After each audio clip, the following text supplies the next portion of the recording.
1945 October 22 Kozhikode മാങ്കാവിൽ കോൺഗ്രസിൻ്റെ ഒരു പൊതുസമ്മേളനം നടക്കാനിരിക്കുന്നു. ജിന്നയുടെ മുസ്ലിം ലീഗ് ഉയർത്തുന്ന പാകിസ്ഥാൻ വാദത്തെ നഖശിഖാന്തം എതിർത്ത ദേശീയവാദികളായിരുന്നു അതിൻ്റെ സംഘാടകർ. സാമുദായിക ധ്രുവീകരണവും കലാപങ്ങളും പേടിച്ച് വിഭജനവാദത്തിനെതിരെ നിന്ന മുസ്ലിങ്ങളുടെ ഒരു പ്ലാറ്റ്ഫോം എന്ന നിലക്ക് മുസ്ലിം മജ്ലിസ് എന്ന പേരിലൊരു സംവിധാനം അന്ന് മലബാറിലെ കോൺഗ്രസിൻ്റെ അനുഭാവത്തിൽ സജീവമായിരുന്നു. അവരും യോഗത്തിൻ്റെ സംഘാടനത്തിൽ കർമ്മനിരതരായിരുന്നു. മുഹമ്മദ് അബ്ദുറഹ്മാൻ്റെ പരിപാടി നടത്തിക്കില്ലെന്ന് ലീഗുകാർ തീർപ്പ് പറഞ്ഞു. മാങ്കാവിൽ വന്നിറങ്ങിയാൽ കാല് വെട്ടുമെന്ന് പ്രമാണിമാരുടെ ഭീഷണി ഉണ്ടായി. മുഹമ്മദ് അബ്ദുറഹ്മാൻ്റെ തലയെടുക്കുമെന്ന പരസ്യ പലകകൾ വരെ മാങ്കാവിൽ ഉയർന്നു. റോഡിന് ഇരുവശങ്ങളിലും കറുത്ത പതാകകൾ, പാകിസ്ഥാൻ ആവശ്യം ഉന്നയിച്ചുള്ള പ്ലക്കാർഡുകൾ, സാമുദായിക ദ്രോഹി മുഹമ്മദ് അബ്ദുറഹ്മാൻ എന്ന് വായിക്കാവുന്ന ബാനറുകൾ. ലീഗുകാർ രണ്ടും കൽപ്പിച്ചെന്ന മട്ടിലായിരുന്നു. ഭീഷണികൾ എത്ര ഉയർന്നാലും പറയാനുള്ളത് പറഞ്ഞു തന്നെ പോകുമെന്ന് കോൺഗ്രസ്സുകാരും തീരുമാനിച്ചു. വൈകുന്നേരമായപ്പോൾ മാങ്കാവിൻ്റെ ഹൃദയഭാഗത്തുകൂടി കോൺഗ്രസിൻ്റെ കൂറ്റൻ റാലി നിരന്നു. റാലിയുടെ മുൻനിര വേദിക്കരികിൽ വന്നു നിൽക്കുമ്പോൾ ത്രിവർണ പതാക വെച്ചൊരു കാർ റാലിയെ ഇരുവശങ്ങളിലേക്കും വകഞ്ഞുമാറ്റി അങ്ങോട്ട് കടന്നു വന്നു. അതിൽ നിന്ന് മേഘനിറമുള്ള നീളൻ അലിഗഡ് കോട്ട് ധരിച്ച വലിയ രോമത്തൊപ്പി വെച്ച ഒരാൾ ഇറങ്ങി. മുഹമ്മദ് അബ്ദുറഹ്മാൻ. ശത്രുക്കൾ കൂക്കി വിളിച്ചു. ഗോ ബാക്ക് വിളികൾ കനം വെച്ചു. സമുദായത്തിൻ്റെ വഞ്ചകനെന്ന് ആർത്ത് വിളിച്ചു. പക്ഷേ മുഹമ്മദ് അബ്ദുറഹ്മാൻ തെല്ലും പതറിയില്ല. ഓരോ ചുവടും ഘനഗാംഭീര്യത്തോടെ എടുത്തുവെച്ച് ആത്മാഭിമാനത്താൽ തല ഉയർത്തിപ്പിടിച്ച് വേദിക്കരികിലേക്ക് നടക്കവേ ശത്രുക്കൾ അവരറിയാതെ സ്തബ്ധരായി തീർന്നു. മുഹമ്മദ് അബ്ദുറഹ്മാൻ സാഹിബിന് ജയ്വിളികൾ ഉയർന്നു. കോൺഗ്രസ് പാർട്ടി സിന്ദാബാദ്, ഭാരത് മാതാ കി ജയ്, മഹാത്മാഗാന്ധി കി ജയ്, അബ്ദുറഹ്മാൻ സിന്ദാബാദ് എന്നിങ്ങനെ മാങ്കാവിൽ കോൺഗ്രസ് മജ്ലിസ് പ്രവർത്തകരുടെ മുദ്രാവാക്യങ്ങൾ ഇടിമുഴക്കമായി. അന്നേരം മഗ്‌രിബ് ബാങ്ക് ഉയർന്നു. നിസ്കരിച്ചിട്ടാവാം പരിപാടി, സാഹിബ് പറഞ്ഞു. പള്ളിയിലേക്ക് നടക്കാൻ തുടങ്ങിയ സാഹിബിനെ സംഘാടകർ തടയാൻ ശ്രമിച്ചു. സ്റ്റേജിനരികിൽ സൗകര്യമൊരുക്കാം, പള്ളിയിലേക്ക് പോകുന്ന വഴിക്ക് ശത്രുക്കൾ എന്തെങ്കിലും ചെയ്താലോ, സാഹിബ് ഇപ്പോൾ പള്ളിയിൽ പോയി നിസ്കരിക്കണ്ട, അവർ സാഹിബിനോട് പറഞ്ഞു. സാഹിബ് ചിരിച്ചുകൊണ്ട് പറഞ്ഞു, പള്ളിയിൽ വെച്ച് അവരെൻ്റെ തലയെടുക്കുമെങ്കിൽ എനിക്ക് സന്തോഷമേ ഉള്ളൂ. നബി തങ്ങളുടെ അനുചരിൽ ചിലരെയും അവർ പള്ളിയിൽ വെച്ചാണ് വധിച്ചത്. സാഹിബ് പള്ളിയിൽ ചെന്ന് നിസ്കരിച്ച് ആരവങ്ങളോടെ സ്റ്റേജിലേക്ക് തിരിച്ചെത്തി. ലീഗ് പ്രവർത്തകർ ആക്രോശങ്ങൾ വീണ്ടും ആരംഭിച്ചിരുന്നു. തലയെടുക്കുമെന്ന ഭീഷണി ആവർത്തിക്കവേ പ്രസംഗത്തിനിടയിൽ സാഹിബ് അവരോട് പറഞ്ഞു, മുഹമ്മദ് അബ്ദുറഹ്മാൻ്റെ തലയെടുക്കാൻ വന്നവരോടാണ്. എൻ്റെ തലയെടുക്കാൻ നിങ്ങൾക്കാർക്കും കഴിയില്ല. അതിനുള്ള ചങ്കുറപ്പ് നിങ്ങൾക്കില്ല. എൻ്റെ തലയെടുക്കാൻ പടച്ചോൻ വിചാരിക്കണം. ബാക്കി പറഞ്ഞത് കൂടെയുള്ളവരെ നോക്കിയാണ്. ഇനി പടച്ചോൻ മുഹമ്മദ് അബ്ദുറഹ്മാൻ്റെ തലയെടുക്കാൻ തീരുമാനിച്ചാൽ അത് പിന്നെ തടയാൻ നമ്മൾ ബലഹീനർ ആർക്കുമാവില്ല. സത്യത്തിൻ്റെ കൂടെ നിൽക്കാൻ ആരെയും കൂസാത്ത പ്രകൃതമായിരുന്നു മുഹമ്മദ് അബ്ദുറഹ്മാൻ്റേത്. സത്യവും സ്വാതന്ത്ര്യവുമായിരുന്നു മുഹമ്മദ് അബ്ദുറഹ്മാൻ്റെ ജീവവായു. സത്യം പറഞ്ഞാൽ മലയാളക്കരയിൽ ഉദിച്ച ഏറ്റവും ശക്തനായ ബ്രിട്ടീഷ് വിരുദ്ധ പോരാളിയായിരുന്നു മുഹമ്മദ് അബ്ദുറഹ്മാൻ. ഇടശ്ശേരി മരണമില്ലാത്ത മനുഷ്യൻ എന്ന് വിളിച്ച, മലയാളത്തിൻ്റെ വീരപുത്രൻ എന്ന് വിശേഷിപ്പിക്കപ്പെട്ട, മലയാളത്തിലെ മഹാകവികൾ സാവേശം കവിതകൾ കുറിച്ച മലബാറിൻ്റെ സിംഹമായിരുന്നു മുഹമ്മദ് അബ്ദുറഹ്മാൻ സാഹിബ്. കേരളത്തിലെ കോൺഗ്രസ് ചരിത്രത്തിൽ ഇന്നുവരെ അത്രമേൽ ആദർശനിഷ്ഠയും സംഘാടന മികവുമുള്ളൊരു KPCC അധ്യക്ഷൻ വേറെ തിരഞ്ഞെടുക്കപ്പെട്ടിട്ടില്ല എന്നാണ് ചരിത്രം. 1898 കൊടുങ്ങല്ലൂരിലെ അഴീക്കോടാണ് മുഹമ്മദ് അബ്ദുറഹ്മാൻ സാഹിബ് ജനിക്കുന്നത്. സാഹിബിൻ്റെ ജനന തീയതി സംബന്ധിച്ച് വ്യക്തത കുറവുണ്ടെങ്കിലും 98 ഇടവം 1 കുഞ്ഞു മൊയ്തീൻ എന്ന വിപ്ലവ നക്ഷത്രത്തിൻ്റെ ജനനം. കൊടുങ്ങല്ലൂരിലെ പേരുകേട്ട കറുകപ്പാടത്ത് തറവാട്ടിലായിരുന്നു ആ ചരിത്രം പിറന്നത്. പോർച്ചുഗീസുകാർക്കെതിരെ പടനയിച്ച വീരരുടെ പിന്മുറക്കാരായിരുന്നു സാഹിബിൻ്റെ പ്രപിതാക്കന്മാർ. സ്കൂൾ പഠനത്തിന് ശേഷം പഠിക്കാൻ മിടുക്കനായിരുന്ന സാഹിബ് തമിഴ്നാട്ടിലേക്ക് പോയി. ഡിഗ്രി പഠനത്തിന് മദ്രാസിലെ മുഹമ്മദൻസ് കോളേജിലായിരുന്നു ചേർന്നത്. ഖിലാഫത്ത് പ്രസ്ഥാനം ഇന്ത്യയിൽ ഒട്ടുക്കും കൊടുങ്കാറ്റായ വേളയിൽ മുഹമ്മദൻസ് കോളേജ് വിട്ട് സാഹിബ് അലിഗഡിലെ ജാമ്യ മില്ലിയിൽ പഠിക്കാനെത്തി. അലിഗഡ് മുസ്ലിം സർവകലാശാലയുടെ സ്ഥാപകനായ സർ സയ്യിദ് അഹമ്മദ് ഖാൻ്റെ ബ്രിട്ടീഷ് അനുകൂല നിലപാടുകളോട് കലഹിച്ചുകൊണ്ട് കോൺഗ്രസ് നേതാക്കൾ ആരംഭിച്ച ജനകീയ സർവകലാശാലയായിരുന്നു ജാമിയ മില്ലിയ ഇസ്ലാമിയ. അവിടെ വെച്ച് ഖിലാഫത്തിൻ്റെയും കോൺഗ്രസിൻ്റെയും നേതാക്കന്മാരെ സാഹിബ് പരിചയപ്പെട്ടു. നിസ്സഹകരണ പ്രസ്ഥാനവും ഖിലാഫത്ത് പ്രസ്ഥാനവും ഇന്ത്യയിലൊട്ടാകെ സാമ്രാജ്യത്വ വിരുദ്ധ പോരാട്ടങ്ങൾ നിർവചിക്കുന്ന ആ ചരിത്രസന്ധിയിൽ മുഹമ്മദ് അബ്ദുറഹ്മാൻ സാഹിബ് സമരത്തിൻ്റെ തീച്ചൂളയിലേക്ക് എടുത്തുചാടി. ഉടൻ മലബാറിലേക്ക് പുറപ്പെടുക എന്ന തൻ്റെ രാഷ്ട്രീയ ഗുരു മുഹമ്മദ് അലിയുടെ നിർദ്ദേശം അനുസരിക്കുകയായിരുന്നു അദ്ദേഹം. 1921 ഒറ്റപ്പാലം സമ്മേളനത്തിലായിരുന്നു സാഹിബിനെ മലയാളക്കര ആദ്യമായി തിരിച്ചറിയുന്നത്. അന്ന് നേരിട്ടുള്ള ബ്രിട്ടീഷ് ഭരണത്തിന് കീഴിലായിരുന്നത് മലബാർ മാത്രമായിരുന്നു. അതുകൊണ്ട് സാമ്രാജ്യത്വ വിരുദ്ധ സമരങ്ങളും മലബാറിൽ തന്നെ ഒതുങ്ങി. KPCCയുടെ ആദ്യ സമ്പൂർണ്ണ സമ്മേളനമായിരുന്നു ഒറ്റപ്പാലത്ത് ഭാരതപ്പുഴയുടെ തീരത്തുള്ള ആ സെഷൻ. അവിടെ സയ്യിദ് മുർത്തള സാഹിബ്, ആലി മുസ്ലിയാർ തുടങ്ങിയ ഖിലാഫത്ത് നേതാക്കളും Andhra Kesari പ്രകാശും, K Kelappan, MP Narayana Menon, K Madhavan Nair തുടങ്ങിയ കോൺഗ്രസ് നേതാക്കന്മാരും സദസ്സിൽ പ്രവർത്തകർക്കൊപ്പം ഇരുന്ന വേറിട്ട വേഷം ധരിച്ച ചുറുചുറുക്കും തൻ്റെടവും പ്രായത്തിൽ കവിഞ്ഞ പക്വതയുമുള്ള മുഹമ്മദ് അബ്ദുറഹ്മാൻ സാഹിബിനെ പ്രത്യേകം ശ്രദ്ധിച്ചു. അതിനൊരു കാരണവുമുണ്ടായിരുന്നു. ഒറ്റപ്പാലം സമ്മേളനം പുരോഗമിക്കുകയാണ്. വിദ്യാഭ്യാസ സമ്മേളനം നടക്കുന്നു. പെട്ടെന്ന് പന്തലിലേക്ക് ഒരാളെയും ചുമന്നൊരു ചെറുപ്പക്കാരൻ ഓടിക്കിതച്ചെത്തി. തോളിൽ ചോരയിൽ കുളിച്ച് അവശനായി കിടക്കുന്നത് P രാമുണ്ണി മേനോനാണ്. ബ്രിട്ടീഷ് പോലീസിന്റെ ക്രൂര മർദ്ദനം ഏറ്റുവാങ്ങിയതാണ് അദ്ദേഹം. വളണ്ടിയർ നേതാക്കന്മാരായ പലരെയും പോലീസ് ക്രൂരമായി വേട്ടയാടുന്നുണ്ടായിരുന്നു. സദസ്സ് പെട്ടെന്ന് പ്രക്ഷുബ്ധമായി. ആയിരക്കണക്കിന് കോൺഗ്രസ് ഖിലാഫത്ത് പ്രവർത്തകർക്ക് ചോര തിളച്ചു. ഇപ്പോൾ തന്നെ ബ്രിട്ടീഷുകാരോട് പകരം ചോദിക്കണമെന്ന് അവർ ആവശ്യപ്പെട്ടു. അരുതേ, സമാധാന ഭംഗം വരുത്തരുതേ എന്ന് സ്റ്റേജിലുള്ള നേതാക്കൾ ഉറക്കെ അപേക്ഷിക്കുകയാണ്. പക്ഷേ രംഗം ചൂടുപിടിക്കുകയായിരുന്നു. പെട്ടെന്ന് ഒരു ചെറുപ്പക്കാരൻ സ്റ്റേജിന് മുന്നിലേക്ക് നീങ്ങി നിന്ന് ഉറക്കെ ഒരിടിമുഴക്കം പോലെ സംസാരിക്കാൻ തുടങ്ങി. സദസ്സ് നിശബ്ദമായി. നമുക്കൊരു പ്രതിഷേധ പ്രകടനം നടത്താം. ഈ സമ്മേളനം ഇതിങ്ങനെ തുടരട്ടെ. ഇത് മുടങ്ങരുത്. സമാധാനം കൈവിടാതെ തന്നെ നമ്മുടെ കൂട്ടായ്മയുടെ ശക്തി ബ്രിട്ടീഷുകാരറിയട്ടെ. 23 വയസ്സുള്ള ആ ചെറുപ്പക്കാരനായിരുന്നു മുഹമ്മദ് അബ്ദുറഹ്മാൻ. 1921 മലബാർ സമരത്തിൻ്റെ തീക്ഷണവും സങ്കീർണവുമായ രാഷ്ട്രീയ സാമൂഹിക സാഹചര്യങ്ങളിലേക്കായിരുന്നു സാഹിബിൻ്റെ ആദ്യ ദൗത്യം. ജന്മിമാരും ബ്രിട്ടീഷുകാരും ചേർന്ന് മലബാറിലെ കുടിയാന്മാരെ അടിമകളെ പോലെയാണ് കണ്ടിരുന്നത്. മനുഷ്യത്വരഹിതമായ അടിമത്ത സമ്പ്രദായമായിരുന്നു മലബാറിലെ അവിടുത്തെ സ്ഥിതി. ഹൈദരാലിയുടെയും പിന്നീട് ടിപ്പുവിൻ്റെയും ഭരണത്തിന് ശേഷം ബ്രിട്ടീഷുകാർ മലബാർ ഭരിച്ചു തുടങ്ങിയപ്പോൾ ഹിന്ദു മുസ്ലിം ധ്രുവീകരണത്തിന് വേണ്ട എല്ലാ കുൽസിത പ്രവർത്തനങ്ങളും അവർ നടത്തിയിരുന്നു. ജന്മിമാരായിരുന്ന സവർണ ഹിന്ദുക്കളും കുടിയാന്മാരായിരുന്ന ദരിദ്ര മുസ്ലിങ്ങളും ഹിന്ദുക്കളും മുസ്ലിങ്ങളും എന്നപ്പോൾ എതിർചേരികളിൽ തന്നെ നിലകൊള്ളാൻ വേണ്ടതെല്ലാം കൃത്യമായ ഇടവേളകളിൽ ബ്രിട്ടീഷുകാർ ചെയ്തു പോന്നു. പതിറ്റാണ്ടുകൾ നീണ്ട ചൂഷണ വ്യവസ്ഥക്കെതിരെ കുടിയാന്മാരുടെ സമരങ്ങൾ മൂർധന്യത്തിലെത്തിയ നാളുകളായിരുന്നു 1921 ഖിലാഫത്ത് പ്രസ്ഥാനവും കോൺഗ്രസും കുടിയാന്മാരുടെ സമരങ്ങൾക്ക് ശക്തി പകർന്ന നാളുകൾ. പക്ഷേ കുറുക്കൻ്റെ കൗശലമായിരുന്നു ബ്രിട്ടീഷുകാർക്ക്. നുണകൾ പ്രചരിപ്പിച്ചും ഇല്ലാക്കഥകൾ മെനഞ്ഞും കിംവദന്തികൾ പരത്തിയും ഏറെ നാട്ടിലും മറ്റും ഖിലാഫത്ത് ഭടന്മാരെ ഇളക്കിവിട്ട് ക്രമസമാധാനം തകർക്കാൻ അവർക്ക് കഴിഞ്ഞു. മലബാറിലെ ഖിലാഫത്ത് പ്രസ്ഥാനത്തെ തകർത്ത് കളയാനും ജനകീയമായി കൊണ്ടിരിക്കുന്ന കോൺഗ്രസ് പാർട്ടിയുടെ പ്രവർത്തനങ്ങളെ അട്ടിമറിക്കാനും വേണ്ട എല്ലാം അവർ ചെയ്തു. ഇത്തരം പ്രലോഭനങ്ങളും പ്രകോപന ശ്രമങ്ങളും എല്ലാം അതിനുവേണ്ടിയായിരുന്നു. തിരൂരങ്ങാടിയിൽ ബ്രിട്ടീഷുകാർ പള്ളി പൊളിച്ചെന്ന വാർത്ത വണ്ടൂരിലും മഞ്ചേരിയിലും പടർത്തുക. വണ്ടൂരിൽ ബ്രിട്ടീഷ് പോലീസും ജന്മിമാരുടെ ഗുണ്ടകളും ചേർന്ന് മാപ്പിളമാരെ വെടിവെച്ചു കൊന്നുവെന്ന് വ്യാജ വാർത്തയുണ്ടാക്കി തിരൂരങ്ങാടിയിലും പൊന്നാനിയിലും പ്രചരിപ്പിക്കുക എന്നിങ്ങനെ അവിടെയും ഇവിടെയും കിംവദന്തികൾ പ്രചരിപ്പിക്കുകയായിരുന്നു ബ്രിട്ടീഷുകാരുടെ പ്രധാന തന്ത്രം. കൂടാതെ സഞ്ചാര സ്വാതന്ത്ര്യം നിഷേധിച്ചും നേതാക്കളെ തടങ്കലിൽ വെച്ചും പരമാവധി സാധാരണക്കാരായ ഖിലാഫത്ത് സമരഭടന്മാരെ ഒറ്റപ്പെടുത്താനും ബ്രിട്ടീഷുകാർക്ക് കഴിഞ്ഞു. വണ്ടൂരിലേക്ക് പട്ടാളം പുറപ്പെട്ടു വന്ന വാർത്ത കോഴിക്കോടായിരുന്ന സാഹിബിൻ്റെ ചെവിട്ടിലെത്തി. ബ്രിട്ടീഷുകാരുടെ ക്രൂരതകളിൽ നിന്ന് പാവപ്പെട്ട മാപ്പിളമാരെയും ദരിദ്ര കുടിയാന്മാരെയും രക്ഷിക്കാൻ വേണ്ടി സാഹിബ് സഹപ്രവർത്തകരെയും കൂട്ടി വണ്ടൂരിലേക്ക് പുറപ്പെട്ടു. അങ്ങനെ മഞ്ചേരിയിലെത്തുമ്പോൾ അവിടെ ഒരുപാട് ആളുകൾ സംഘടിച്ച് നിൽക്കുകയാണ്. പക്ഷേ വണ്ടൂരിലും മഞ്ചേരിയിലും മലപ്പുറത്തൊന്നും പട്ടാളമുണ്ടായിരുന്നില്ല. ബ്രിട്ടീഷുകാർ പകരം പോയത് തിരൂരങ്ങാടിയിലേക്കാണ്. ആലി മുസ്ലിയാരെയും കൂട്ടാളികളെയും പിടികൂടാനായിരുന്നു അവരുടെ പദ്ധതി. വണ്ടൂരിലെയും മഞ്ചേരിയിലെയും ഖിലാഫത്ത് ഭടന്മാർ അരിശം മൂത്ത് അവിടെ തടിച്ചുകൂടി. കൊണ്ടോട്ടിയിൽ എന്തിനും തയ്യാറായി നിന്ന ജനക്കൂട്ടത്തിനിടയിലേക്ക് സാഹിബ് ചെന്നു.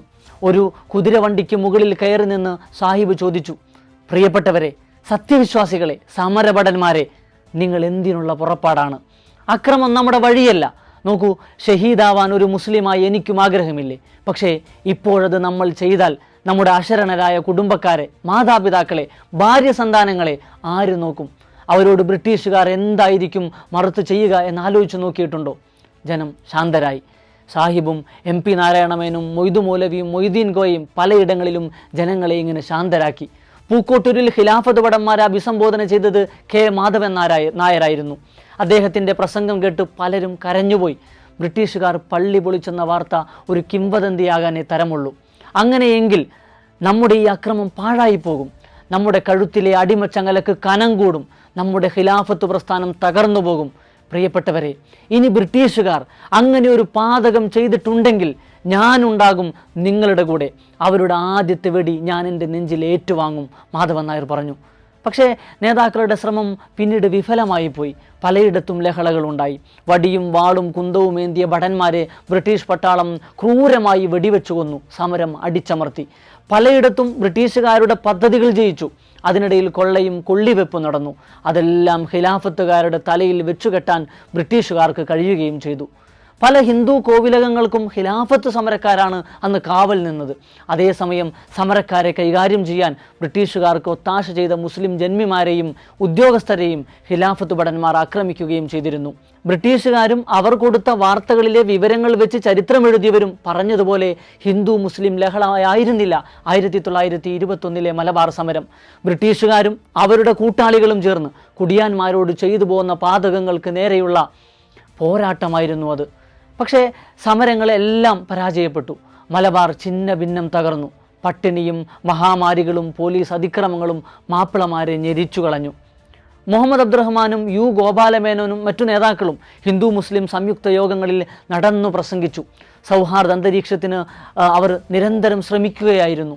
KP Kesava Menon, U Gopala Menon, Muhammad Abdurahiman Sahib, E Moidu Moulavi തുടങ്ങിയവർ തിരൂരങ്ങാടിയിൽ ചെന്ന് ആലി മുസ്ലിയാരെ കണ്ടു. ബ്രിട്ടീഷുകാർ പ്രചരിപ്പിക്കും പോലെ ഒരു അതിക്രമവും ഞങ്ങൾ കാണിച്ചിട്ടില്ല. ഞാൻ കുത്തിപ്പിടിക്കുന്ന ഈ വടിയല്ല, അതിൻ്റെ കയ്യിൽ ഒരു ആയുധവുമില്ല. പാതിരാത്രി വീടുകളിൽ കയറി പലരെയും പിടിച്ചു കൊണ്ടുപോയത് ചോദിക്കാൻ സമാധാനപരമായി ചെന്ന ഞങ്ങളുടെ നേർക്ക് അവർ വെടിവെക്കുകയായിരുന്നു. ആലി മുസ്ലിയാർ ഈ സംഘത്തോട് കാര്യങ്ങൾ വിശദീകരിച്ചു. ഇതെല്ലാം കേട്ട് ആലി മുസ്ലിയാരോടും സംഘത്തോടും കീഴടങ്ങാൻ സഹന സമരക്കാർ കേണപേക്ഷിച്ചു.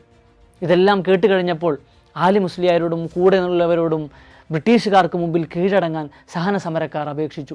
ആലി മുസ്ലിയാർ അനുനയത്തിന് വഴങ്ങിയെങ്കിലും ഖിലാഫത്ത് സമരഭടന്മാരുടെ തലവൻ കുഞ്ഞലവി പൊരുതി മരിക്കാൻ തന്നെ ഉറപ്പിച്ചു നിൽക്കുകയായിരുന്നു. ലഹളകളും സമരങ്ങളും അടിച്ചമർത്തിയതോടെ കോൺഗ്രസ് ഖിലാഫത്ത് നേതാക്കളെ ബ്രിട്ടീഷുകാർ അറസ്റ്റ് ചെയ്യാൻ തുടങ്ങി. അതോടെ മലബാർ പൂർണ്ണമായി അനാഥമായി തീർന്നു. അക്രമ സംഭവങ്ങൾ അരുതെന്ന് അപേക്ഷിച്ചു നടന്നവരെ കള്ളസാക്ഷികളും കള്ള തെളിവുകളും ഉണ്ടാക്കി കലാപക്കുറ്റത്തിന് തുറുങ്കിലടച്ചു. ബെല്ലാരി ജയിലിൽ മുഹമ്മദ് അബ്ദുറഹ്മാനും മൊഴികുന്നത്ത് ബഹ്മദത്ത് നമ്പൂതിരിയും മൊയ്തു മൗലവിയും MP നാരായണമേനോനും ക്രൂരമായ പീഡനങ്ങൾ ഏറ്റുവാങ്ങി. മുഹമ്മദ് അബ്ദുറഹ്മാൻ സാഹിബ് ധീരനായ മാതൃകയായ ഒരു മാധ്യമപ്രവർത്തകൻ കൂടിയായിരുന്നു.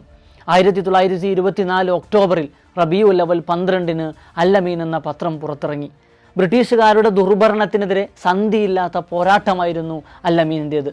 അന്നുണ്ടായിരുന്ന മലയാള പത്രങ്ങളിൽ മാതൃഭൂമി മാത്രമായിരുന്നു ദേശീയ പ്രസ്ഥാനത്തിന് വേണ്ടി നിലകൊണ്ടത്. എന്നാൽ അല്ലമീൻ മാതൃഭൂമിയേക്കാൾ മൂർച്ചയുള്ള ജിഹയായി മാറി. എത്രയോ തവണ പത്രം നിരോധിക്കപ്പെട്ടു. കടം വാങ്ങിയും ക്രൗഡ് ഫണ്ടിങ് നടത്തിയും സത്യത്തിന് വേണ്ടി ആ പത്രം അവസാനം വരെ നിലകൊണ്ടു. അസത്യത്തോട് അനീതിയോട് കീഴടങ്ങേണ്ടി വന്നാൽ ഒരു നിമിഷം പോലും അല്ലമീൻ ജീവിച്ചിരിക്കില്ലെന്ന് മുഹമ്മദ് അബ്ദുറഹ്മാൻ സാഹിബ് പ്രഖ്യാപിച്ചു. മലബാർ സമരകാലത്ത് മലബാറിൽ നിന്ന് ഒളിച്ചോടിയ KM മൗലവി അടക്കമുള്ളവർ ഒളിവിൽ കഴിഞ്ഞിരുന്നത് കൊടുങ്ങല്ലൂരിലെ വലിയ പ്രമാണിയായിരുന്ന മണപ്പാട്ട് കുഞ്ഞു മുഹമ്മദ് ഹാജിയുടെ തറവാട്ടിലെ തട്ടിൻ മുകളിലായിരുന്നു. മൗലവിയും സഹപ്രവർത്തകരും കുറച്ച് പ്രമാണിമാരും ചേർന്ന് ഐക്യസംഘം എന്നൊരു പ്രസ്ഥാനം ആരംഭിച്ചു. അബ്ദുറഹ്മാൻ സാഹിബിൻ്റെ കുടുംബക്കാരനും ചങ്ങാതിയുമായിരുന്ന KM സീതി അടക്കമുള്ളവർ അതിൻ്റെ ഭാഗമായിരുന്നു. മുസ്ലിം ജാഗരണം ഒരു നന്മയാണെന്ന് കണ്ട് സാഹിബും അതിനോട് സഹകരിച്ചു. അല്ലമീൻ തുടങ്ങുമ്പോൾ ഖാൻ ബഹദൂർ ആറ്റക്കോയത്തങ്ങളും മണപ്പാട്ട് ഹാജിയുമൊക്കെ സാഹിബിനെ സഹായിക്കുകയും ചെയ്തിരുന്നു. ഐക്യസംഘം പോകെ പോകെ പരമ്പരാഗത ഇസ്ലാമിക സങ്കല്പങ്ങളിൽ നിന്ന് വ്യതിചലിക്കുന്നത് സാഹിബിൻ്റെ ശ്രദ്ധയിൽപ്പെട്ടു. പലിശ ഹലാലാക്കി KM സീതിയും മറ്റു പ്രമാണിമാരും തുടങ്ങിയ പലിശ ബാങ്കിന് KM മൗലവിയാണ് അനുവാദം കുറിച്ചു നൽകിയത്. ഇതോടെ സാഹിബ് ഐക്യസംഘത്തിനെതിരെ തിരിഞ്ഞു. അല്ലമീനിൽ ഐക്യസംഘത്തിൻ്റെ പലിശ ബാങ്കിനെതിരെ രൂക്ഷമായ വിമർശനങ്ങൾ പ്രസിദ്ധീകരിക്കപ്പെട്ടു. സാഹിബിൻ്റെ പത്രത്തിൽ വന്ന സുന്നി പണ്ഡിതന്മാരുടെ ലേഖനങ്ങൾ ഐക്യസംഘത്തിനെതിരെ ബഹുജന വികാരം ഉയർത്തുന്നതിന് കാരണമായി. മണപ്പാട്ടെ ഹാജിയാർക്ക് ഹാലിളകി, സീതിക്ക് കലി വന്നു, മൗലവിക്ക് ദണ്ണപ്പെട്ടു. ഒടുവിൽ ബാങ്ക് പൂട്ടി. ബാങ്ക് മാത്രമല്ല, ഐക്യസംഘം തന്നെ പൂട്ടിപ്പോയി. പത്രത്തിന് അല്ലമീൻ എന്ന പേരിട്ടതും പത്രം തുടങ്ങാൻ നബിദിനം തിരഞ്ഞെടുത്തതും സാഹിബിൻ്റെ അടിയുറച്ച സുന്നി ആദർശങ്ങളുടെ ഭാഗമായിരുന്നുവെന്ന് അന്നു മുതൽ ഐക്യസംഘത്തിലെ സലഫി പണ്ഡിതന്മാർക്ക് മനസ്സിലായി തുടങ്ങി. അല്ലമീൻ നടത്തിയ ഏറ്റവും വലിയ പോരാട്ടങ്ങളിലൊന്ന് ബ്രിട്ടീഷ് ഗവൺമെൻറ് കൊണ്ടുവന്ന ആൻഡമാൻ സ്കീമിനെതിരെയായിരുന്നു. പത്രത്തിൽ നിരന്തരം ലേഖനങ്ങൾ വന്നു. മലബാറിലെ മാപ്പിളമാരെ ആൻഡമാനിലേക്ക് നാടുകടത്തുന്ന പദ്ധതി മനുഷ്യത്വരഹിതമായ നടപടിയാണ് എന്ന് സാഹിബ് വിമർശിച്ചു. ആൻഡമാൻ ജീവയോഗ്യമല്ലാത്തൊരു തുറന്ന ജയിലാണ് എന്ന വസ്തുതാന്വേഷണ റിപ്പോർട്ടുകളും അക്കാലത്ത് വരുന്നുണ്ടായിരുന്നു. 1859 കിരാതമായ മാപ്പിള ഔട്ട്റേജസ് ആക്ടിൻ്റെ തുടർച്ചയാണ് ആൻഡമാൻ സ്കീമെന്ന് മുഹമ്മദ് അബ്ദുറഹ്മാൻ സാഹിബ് ചൂണ്ടിക്കാട്ടി. പതിറ്റാണ്ടിലേറെ നീണ്ടുനിന്ന അദ്ദേഹത്തിൻ്റെ പോരാട്ടം ഒടുവിൽ ലക്ഷ്യം കണ്ടു. മുഹമ്മദ് അബ്ദുറഹ്മാൻ രാജാജിയുടെ മദ്രാസ് നിയമനിർമ്മാണ സഭയിൽ അംഗമായിരിക്കെ 1937 ആൻഡമാൻ സ്കീം തൂത്തെറിയപ്പെട്ടു. മമ്പുറം റെസ്റ്റോറേഷൻ മൂവ്മെൻ്റ് ആയിരുന്നു അല്ലമീൻ ഉയർത്തിക്കൊണ്ടുവന്ന മറ്റൊരു വിഷയം. ബ്രിട്ടീഷ് വിരുദ്ധ പ്രവർത്തനങ്ങൾക്ക് നേതൃത്വം നൽകി എന്ന പേരിൽ മമ്പുറം ഫസൽ തങ്ങളെയും കുടുംബത്തെയും ബ്രിട്ടീഷുകാർ നാടുകടത്തിയിരുന്നു. കേരളത്തിലെ മുസ്ലിങ്ങളുടെ ഏറ്റവും പ്രധാനപ്പെട്ട തീർത്ഥാടന കേന്ദ്രങ്ങളിൽ ഒന്നാണ് ഇന്നും മമ്പുറം മക്കാം. ഫസൽ തങ്ങളുടെ പിതാവ് മഹാനായ ആധ്യാത്മിക നേതൃത്വം സെയ്ദ് അലവി തങ്ങളുടെ മസാറാണ് ഇന്ന് മമ്പുറം മക്കാം എന്നറിയപ്പെടുന്നത്. ഫസൽ തങ്ങളുടെ പിന്മുറക്കാരനായിരുന്ന സെയ്ദ് അലി തങ്ങളെ മലബാറിലേക്ക് തിരികെ കൊണ്ടുവരാൻ വേണ്ട ശ്രമങ്ങളാണ് സാഹിബ് അന്ന് ആരംഭിച്ചത്. 1933 മമ്പുറം റെസ്റ്റോറേഷൻ കമ്മിറ്റി രൂപീകരിക്കപ്പെട്ടു. മമ്പുറം സെയ്ദ് അലവി തങ്ങളുടെ പിന്മുറക്കാർ അന്യനാടുകളിൽ ദുരിത ജീവിതം നയിക്കുന്നത് നീതിയല്ലെന്നും മമ്പുറം മക്കാം കേന്ദ്രീകരിച്ചുള്ള മുസ്ലിങ്ങളുടെ ആത്മീയ ജീവിതം കൂടുതൽ ദൃഢമാക്കാൻ മമ്പുറം മക്കാമിൻ്റെ അവകാശികൾ തിരികെ മലബാറിൽ വരണമെന്നും സാഹിബ് വ്യക്തമാക്കി. പോരാത്തതിന് മമ്പുറം തങ്ങന്മാരെ നാടുകടത്തിയപ്പോൾ മക്കാമും മറ്റു സ്വത്തുവകകളും ഏൽപ്പിക്കപ്പെട്ട ബ്രിട്ടീഷുകാരുടെ തോഴരായ ചിലർ സ്വത്തുവകകൾ തട്ടിയെടുത്തിരിക്കുകയാണെന്നും സാഹിബ് തുറന്നടിച്ചു. മമ്പുറം തങ്ങന്മാരെ തിരികെ കൊണ്ടുവരാനുള്ള നീക്കത്തെ ഖാൻ ബഹദൂർ തങ്ങൾ ശക്തമായി എതിർക്കുന്നത് ഇക്കാരണം കൊണ്ടാണ്. കാരണം ആറ്റക്കോയ തങ്ങളായിരുന്നു മമ്പുറം തങ്ങന്മാരുടെ സ്വത്തുവകകൾ കൈകാര്യം ചെയ്തിരുന്നത്. അതോടെ ആറ്റക്കോയത്തങ്ങളും മുഹമ്മദ് അബ്ദുറഹ്മാനും ഏറ്റുമുട്ടി. അല്ലമീന് നൽകിയ പിന്തുണ ആറ്റക്കോയത്തങ്ങൾ പിൻവലിച്ചു. പലിശ വിഷയത്തിൽ മണപ്പാട്ടെ ഹാജിയും മമ്പുറം വിഷയത്തിൽ ആറ്റക്കോയത്തങ്ങളും സാഹിബിനോടും അല്ലമീനോടും ഇടഞ്ഞു നിന്നു. ഇത് പത്രത്തിന് വലിയ പ്രതിസന്ധി ഉണ്ടാക്കി. മമ്പുറം തങ്ങളെ കോഴിക്കോട്ട് എത്തിച്ചെങ്കിലും ബ്രിട്ടീഷ് സർക്കാർ തങ്ങളെ തിരിച്ചയക്കുകയാണ് ഉണ്ടായത്. ആയിരക്കണക്കിന് ആളുകളാണ് തങ്ങളെ വരവേൽക്കാൻ കോഴിക്കോട്ട് തടിച്ചുകൂടിയത്. മമ്പുറം തങ്ങന്മാർക്ക് ജനങ്ങൾക്കിടയിൽ ഇപ്പോഴുമുള്ള സ്വാധീനം ബ്രിട്ടീഷുകാരെ ഭയപ്പെടുത്തി എന്നതാണ് സത്യം. സാഹിബ് പോരാട്ടം തുടർന്നുകൊണ്ടിരുന്നു. മാപ്പിള ഔട്ട്റേജസ് ആക്ട് പിൻവലിച്ചാൽ മമ്പുറം തങ്ങന്മാർക്ക് തിരികെ എത്താമെന്ന് സാഹിബ് കണക്കുകൂട്ടി. 1937 നിയമം റദ്ദു ചെയ്യപ്പെട്ടതോടെ പോരാട്ടം വിജയത്തിലേക്ക് അടുത്തു എന്ന തോന്നലുണ്ടാക്കി. പക്ഷേ സാങ്കേതികത്വങ്ങൾ പറഞ്ഞ വിഷയം ബ്രിട്ടീഷുകാർ വലിച്ചൊഴച്ചു. വൈകാതെ സാഹിബ് ജയിലിലായി. പിന്നീട് സാഹിബിൻ്റെ പെട്ടെന്നുള്ള മരണം കൂടിയായപ്പോൾ ആ വിഷയം അങ്ങനെ അവസാനിച്ചു. മലബാറിൽ നിന്ന് ഹജ്ജിന് പോയപ്പോൾ മക്കയിൽ വെച്ച് മമ്പുറം തങ്ങന്മാരുടെ ഇളം തലമുറയെ ചിലർ കണ്ടുമുട്ടിയിരുന്നു. സാഹിബ് അവർക്ക് വേണ്ടി നടത്തിയ പോരാട്ടങ്ങൾ അവർ നന്ദിയോടെ സ്മരിക്കുകയും പ്രത്യേകം പ്രാർത്ഥിക്കുകയും ചെയ്തു അത്രേ. ഐക്യസംഘം വീണപ്പോൾ KM സീതി അടക്കമുള്ളവർ ചേക്കേറിയത് മുസ്ലിം മജ്ലിസിലേക്കായിരുന്നു. അവിടെയും സാഹിബ് അവരെ പിന്തുടർന്നു. മജ്ലിസിൻ്റെ വാർഷിക സമ്മേളനത്തിൽ മരുമക്കത്തായത്തിനെതിരെ സാഹിബ് ഒരു പ്രമേയം കൊണ്ടുവന്നു. KM സീതിയും സത്താർ സേട്ടുവും സിൽബന്ദികളും പ്രമേയത്തെ എതിർത്തു. തലശ്ശേരിയിലുള്ള മുസ്ലിം പ്രമാണിമാരെ പിണക്കരുതെന്നായിരുന്നു അവരുടെ ന്യായം. സാഹിബും അദ്ദേഹത്തിൻ്റെ ശിഷ്യന്മാരും പ്രമേയം കൊണ്ടുവരികയും പാസ്സാക്കുകയും ചെയ്തു. പ്രമേയത്തെ എതിർത്തവർക്ക് മറുപടി പ്രസംഗത്തിൽ ശക്തമായ മറുപടി കൊടുത്തു. ഒടുവിൽ സമ്മേളനത്തിൽ നിന്ന് സീതിക്കും സത്താർ സേട്ടുവിനും ഇറങ്ങി ഓടേണ്ടി വന്നു. 1929 ലാഹോർ കോൺഗ്രസിൽ രവി നദിക്കരയിൽ വെച്ച് കോൺഗ്രസ് പൂർണ്ണ സ്വരാജാണ് തങ്ങളുടെ ലക്ഷ്യമെന്ന് പ്രഖ്യാപിച്ചിരുന്നു. മജ്ലിസിലെ മേൽപ്പറഞ്ഞ പ്രമാണിമാർ സ്വരാജിനെയും എതിർത്തിരുന്നു. പ്രസ്തുത വിഷയത്തിലും സാഹിബിൻ്റെ പ്രമേയം അവരുടെ ഉറക്കം കെടുത്തി. കാലം പോകെ അവരെല്ലാം അഖിലേന്ത്യാ മുസ്ലിം ലീഗിൽ ചേർന്നു. അവിടെയും സാഹിബ് അവരെ പിന്തുടർന്നു. ഐക്യസംഘത്തിൻ്റെ പലിശ ബാങ്കിനെതിരെ തുടങ്ങിയ പോരാട്ടം മുതൽ സാഹിബ് മരണപ്പെടും വരെ KM സീതി എന്ന തൻ്റെ ബാല്യകാല സുഹൃത്ത് എതിർചേരിയിൽ തന്നെ നിലകൊണ്ടു. ജയപരാജയങ്ങൾ നിറഞ്ഞ തെരഞ്ഞെടുപ്പ് ജീവിതമായിരുന്നു അബ്ദുറഹ്മാൻ സാഹിബിൻ്റേത്. 1931 കോഴിക്കോട് മുനിസിപ്പൽ തെരഞ്ഞെടുപ്പിൽ 7ാം വാർഡിൽ നിന്ന് അതികായനായ ചന്തു അധികാരിയെ തോൽപ്പിച്ച് മുഹമ്മദ് അബ്ദുറഹ്മാൻ ഗംഭീരമായൊരു വിജയം നേടി.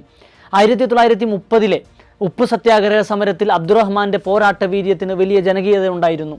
മലബാർ ലഹളയോടെ ദുരിതത്തിലായ മുസ്ലിങ്ങൾ ഇനി ദേശീയ പ്രസ്ഥാനത്തിൻ്റെ സമരപരിപാടികളിൽ ഉണ്ടാകില്ലെന്ന തൽപര കക്ഷികളുടെ പ്രചാരണത്തെ തകർത്തുകൊണ്ടാണ് മുഹമ്മദ് അബ്ദുറഹ്മാൻ്റെയും മൊയ്തു മൗലവിയുടെയും നേതൃത്വത്തിൽ കോഴിക്കോട് സത്യാഗ്രഹം നടന്നത്. സമരത്തെ പോലീസ് മൃഗീയമായി നേരിട്ടെങ്കിലും അബ്ദുറഹ്മാൻ്റെ ധീരതയും ദേശീയതയും ഉത്തരഭാരതം വരെ ഖ്യാതി നേടിയിരുന്നു.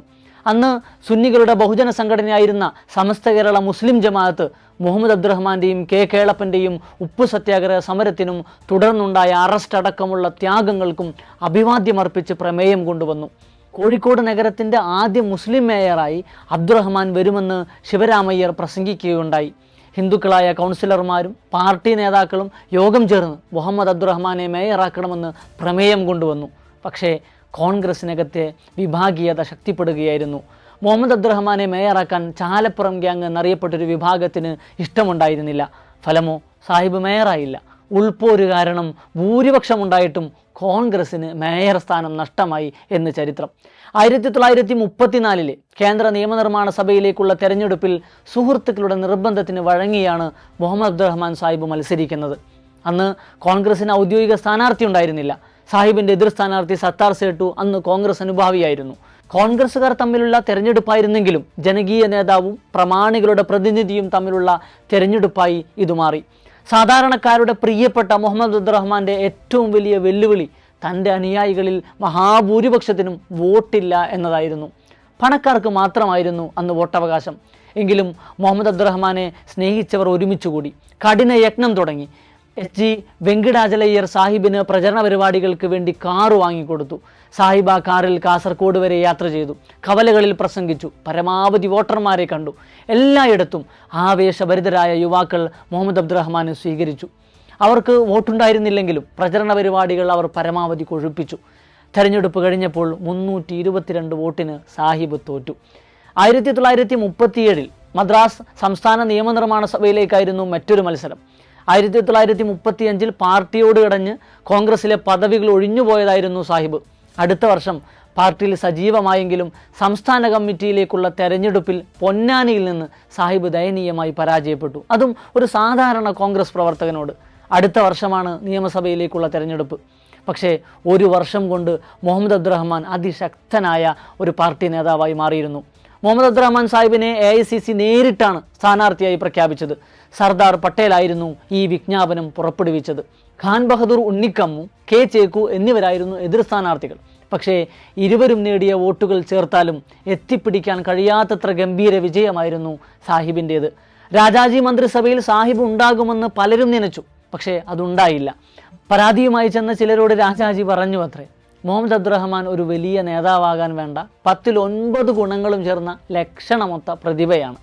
ആ കുറവുള്ളൊരു കാര്യം അത് ക്ഷമയാണ്.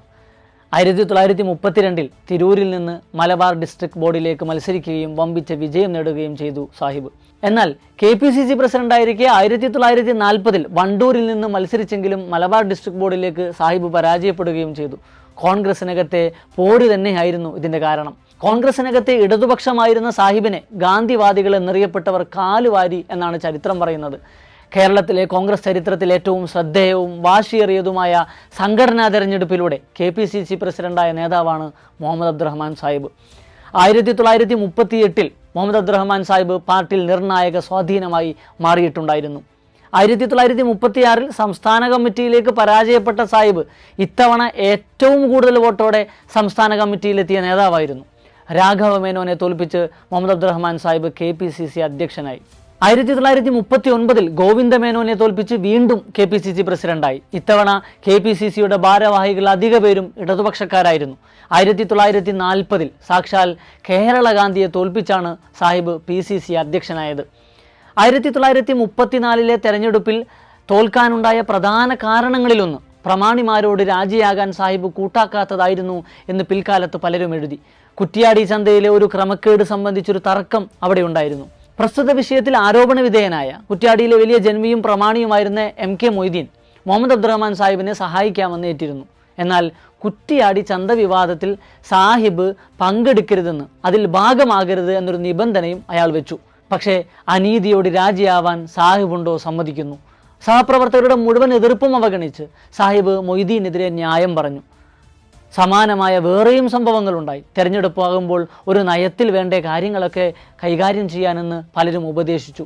അവിടെ അല്ലമീൻ ലോഡ്ജിൽ കൂടിയിരുന്ന പ്രവർത്തകരോടായി അപ്പോൾ ഒരു സിംഹഗർജനം പോലെ സാഹിബ് പറഞ്ഞു, 1000 തെരഞ്ഞെടുപ്പിൽ തോൽക്കേണ്ടി വന്നാലും മുഹമ്മദ് അബ്ദുറഹ്മാൻ നീതിയുടെ പക്ഷത്ത് മാത്രമേ നിൽക്കൂ. സത്യം പറഞ്ഞാൽ ഇന്നത്തെ കാലത്ത് രാഷ്ട്രീയക്കാർക്ക് മാതൃകയാക്കാൻ ചങ്കുറപ്പില്ലാത്ത ഒരു ഗംഭീര സ്റ്റേറ്റ്മെൻ്റ് ആയിരുന്നു അത്, അല്ലേ? ന്യായത്തിനും സത്യത്തിനും നീതിക്കും വേണ്ടി സന്ധിയില്ലാതെ പോരാടിയ സാഹിബ് എത്രയോ ദിവസങ്ങൾ പട്ടിണിയിലായിരുന്നു. പച്ചവെള്ളം കുടിച്ചുറങ്ങിയ എത്രയോ രാത്രികൾ, വാടക കൊടുക്കാനില്ലാതെ അല്ലമീൻ ലോഡ്ജ് പോയി, കടം കൊടുത്തു വീട്ടാനില്ലാതെ, സർക്കാരിന് പിഴയടക്കാനാവാതെ പത്രം നിന്നുപോയി. പക്ഷേ കടുത്ത ക്ഷാമത്തിലും പട്ടിണിയിലും കഴിയുന്ന കോടിക്കണക്കിന് ഇന്ത്യക്കാരെ ഓർത്ത് ആ മനുഷ്യൻ പറഞ്ഞുകൊണ്ടിരുന്നു, ഈ ത്യാഗങ്ങൾക്കെല്ലാം അപ്പുറം സ്വാതന്ത്ര്യത്തിൻ്റെ പുലരി വരും. ഒരു രാത്രിയിൽ വിഷന്നൊട്ടിയ വയറ്റിലേക്ക് കൂജയിൽ നിന്ന് വെള്ളം പകർന്നു കുടിക്കവേ സാഹിബ് പറഞ്ഞുപോയി, പടച്ചവനെ, നിന്റെ സൃഷ്ടികളിൽ ഏറ്റവും കഠിനമായ പരീക്ഷണം വിശപ്പ് തന്നെയാണ്. കോൺഗ്രസിലെ ഇടതുപക്ഷമായിരുന്നു മുഹമ്മദ് അബ്ദുറഹ്മാൻ. ഗാന്ധിയേക്കാൾ നെഹ്റുവായിരുന്നു സാഹിബിൻ്റെ അടുപ്പത്തിൽ. അതുകൊണ്ടാവണം സോഷ്യലിസ്റ്റ് ചേരിയിൽ സാഹിബും നെഹ്റുവിനെ പിന്തുടർന്നത്. നേതാജിയോടുള്ള അടുപ്പം കൊണ്ട് കേരളത്തിലെ ഫോർവേഡ് ബ്ലോക്കിനെ സാഹിബാണ് നയിച്ചത്. അപ്പോഴും അദ്ദേഹം കോൺഗ്രസ് വിട്ടുപോയില്ല. 1940 മുതൽ 1945 വരെയുള്ള അദ്ദേഹത്തിൻ്റെ ജയിൽവാസത്തിനിടക്ക് ദേശീയ തലത്തിലും കേരളത്തിലും വലിയ രാഷ്ട്രീയ സംഭവവികാസങ്ങളുണ്ടായി. ക്വിറ്റ് ഇന്ത്യ സമരമായിരുന്നു അതിലൊന്ന്. അപ്പോഴേക്കും കമ്മ്യൂണിസ്റ്റ് പ്രസ്ഥാനം കേരളത്തിൽ ശക്തമായിരുന്നു. കമ്മ്യൂണിസ്റ്റുകൾ ക്വിറ്റ് ഇന്ത്യ സമരത്തോട് യോജിച്ചില്ല. കോൺഗ്രസ് നേതാക്കൾ തടവിലായ കാലത്ത് കേരളത്തിൽ കമ്മ്യൂണിസ്റ്റുകൾ പാർട്ടി വളർത്താൻ മെനക്കെട്ട് നടന്നു. സാഹിബിൻ്റെ പ്രിയ സഖാക്കളായിരുന്ന EMS-ഉം AKG-യും ഒക്കെ കമ്മ്യൂണിസ്റ്റ് നേതാക്കളായി. സാഹിബിൻ്റെ ശിഷ്യരിൽ പലരും ചെങ്കൊടിയേന്താൻ തുടങ്ങി. മടങ്ങിയെത്തിയ സാഹിബിനെ കമ്മ്യൂണിസ്റ്റ് പ്രവർത്തകർ രക്തഹാരം നൽകി അഭിവാദ്യം ചെയ്യാൻ ശ്രമിച്ചപ്പോൾ സാഹിബ് ക്ഷുഭിതനായി. 1945 സെപ്റ്റംബർ 15 നെടിയൊരുപ്പിൽ വെച്ച് അദ്ദേഹം പറഞ്ഞു, കമ്മ്യൂണിസ്റ്റ് പാർട്ടിയിൽ ചേർന്ന മാപ്പിളമാർ എന്നെ അനുമോദിക്കേണ്ട. ഞാനും കമ്മ്യൂണിസ്റ്റ് പാർട്ടിയും തമ്മിൽ യാതൊരു ബന്ധവുമില്ല. എവിടെയും നുഴഞ്ഞുകയറി എന്തുമാവാമെന്നായി ഇവരുടെ വിചാരം. ഹ്രസ്വമായിരുന്നു സാഹിബിൻ്റെ ജീവിതം. കലുഷവും സങ്കീർണവുമായ സമരങ്ങളാൽ അത് തിരക്കുപിടിച്ചതുമായി തീർന്നു. എന്നിരുന്നാലും സാഹിബിൻ്റെ ജീവിതത്തിലെ ഏറ്റവും മനോഹരമായൊരു കാലം അദ്ദേഹത്തിൻ്റെ പ്രണയകാലമായിരുന്നു. 28-ാം വയസ്സിലാണ് സാഹിബ് കുടുംബത്തിൽ തന്നെയുള്ള കറുകപ്പാടത്ത് നമ്പിടിൽ ചാലിൽ കുഞ്ഞു ബീവാത്തുവിനെ ജീവിത സഖിയാക്കുന്നത്. 1926 മെയ് മാസത്തിലായിരുന്നു അവരുടെ വിവാഹം. 2 വർഷത്തെ പ്രണയ സുരഭിലമായ അവരുടെ ജീവിതം അവർക്കൊരു കുഞ്ഞിനെ സമ്മാനിക്കാൻ പോകുന്നു എന്ന സന്തോഷം നൽകി. കുഞ്ഞു ബീവാത്തു 9 മാസം ഗർഭിണിയായിരിക്കെ പക്ഷേ അവർക്ക് വസൂരി പിടിപ്പെട്ടു. പൊതുപരിപാടികളെല്ലാം ഉപേക്ഷിച്ച് സാഹിബ് തൻ്റെ പ്രണയത്തിന് മുന്നിൽ കൂട്ടിരുന്നു. അവർ ആ പിള്ളയെ പ്രസവിച്ചു. ജീവനില്ലാതെ വന്ന അവരുടെ ഭാവിയെ ഓർത്ത് സങ്കടപ്പെടാൻ സാഹിബിന് പക്ഷേ നേരമില്ലായിരുന്നു. പ്രിയപ്പെട്ടവരുടെ ശുശ്രൂഷയിൽ അയാൾ സ്വയം തളച്ചിട്ടു. 2 ദിവസം കൂടി കഴിഞ്ഞു. സാഹിബിൻ്റെ പ്രണയം 3-ാം വർഷം ആ മടിയിൽ കിടന്ന് അന്ത്യശ്വാസം വലിച്ചു. ഭാര്യയുടെ മൃതദേഹം സാഹിബ് തന്നെ കുളിപ്പിച്ചു കഫൻ ചെയ്തു. 1-ാം നിലയിൽ നിന്ന് താഴത്തെ നിലയിലേക്ക് മയ്യത്ത് കൊണ്ടുവരണമായിരുന്നു. ഒറ്റയ്ക്കെങ്ങനെ കുത്തനെയുള്ള ഗോവണി ചവിട്ടുമെന്നായിരുന്നു അവിടെ കൂടിയ എല്ലാവരുടെയും ആശങ്ക. പക്ഷേ തൻ്റെ പ്രണയഭാജനത്തിൻ്റെ മയ്യത്തുമായി സാഹിബ് കോണികളിറങ്ങി. മയ്യത്ത് കട്ടിലിൽ തൻ്റെ ജീവനായ കുഞ്ഞി ബീവാത്തുവിനെ കിടത്തി സാഹിബ് പൊട്ടിക്കരഞ്ഞു. ജീവിതത്തിൽ ഒരിക്കലേ ആ മനുഷ്യൻ അങ്ങനെ കരഞ്ഞിട്ടുണ്ടാവും.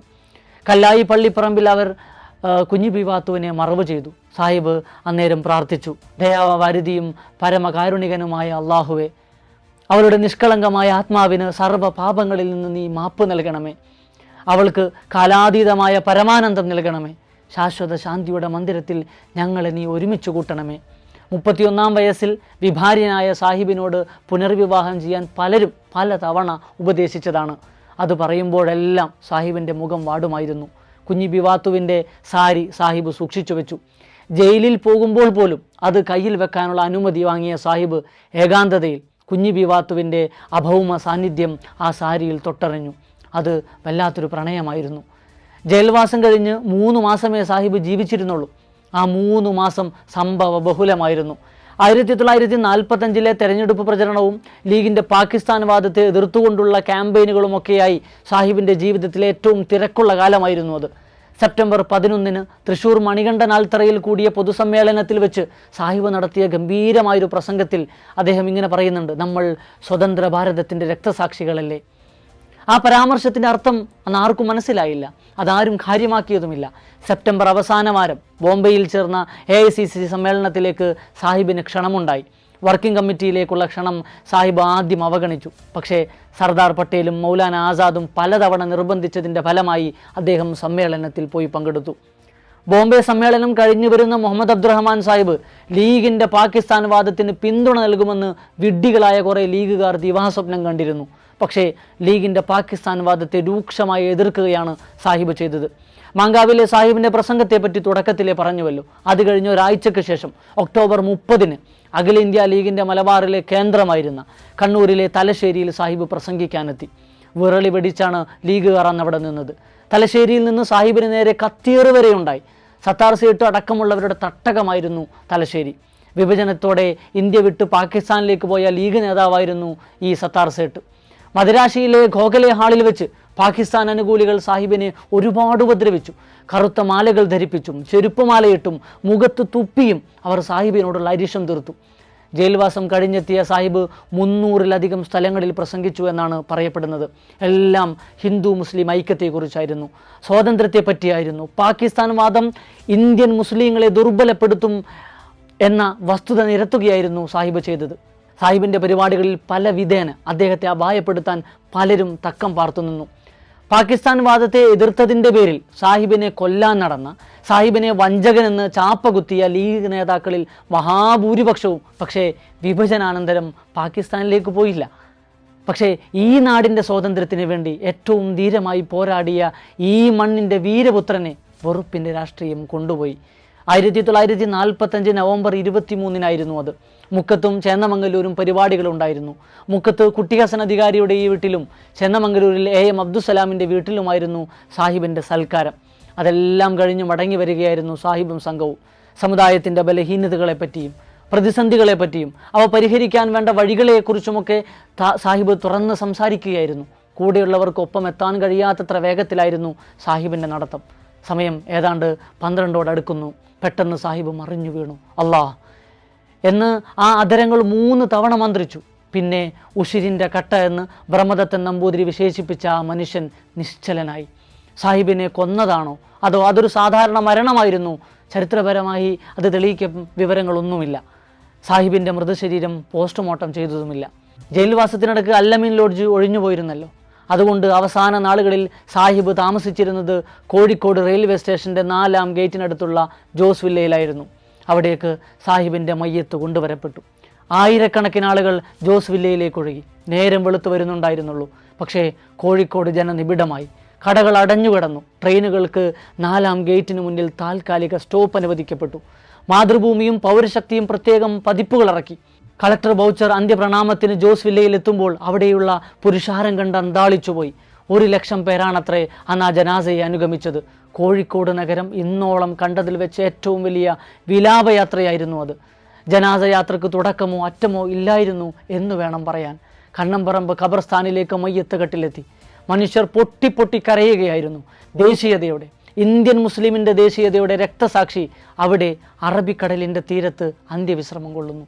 1978 SK പൊറ്റക്കാടിൻ്റെ നേതൃത്വത്തിൽ എഡിറ്റ് ചെയ്ത് കേരള സർക്കാർ പ്രസിദ്ധീകരിച്ച മുഹമ്മദ് അബ്ദുറഹ്മാൻ എന്ന പുസ്തകം അവസാനിക്കുന്നത് ഇങ്ങനെയാണ്. നിർഭയനായിരുന്നു മുഹമ്മദ് അബ്ദുറഹ്മാൻ സാഹിബ്. എതിരാളികൾ അദ്ദേഹത്തെ ഭയന്നു, അനുയായികൾ അദ്ദേഹത്തെ ഭയന്നു. അഭയമായിരുന്നു അദ്ദേഹത്തിൻ്റെ ബ്രഹ്മം. ഭയം മുഹമ്മദ് അബ്ദുറഹ്മാനെ ഭയന്നു.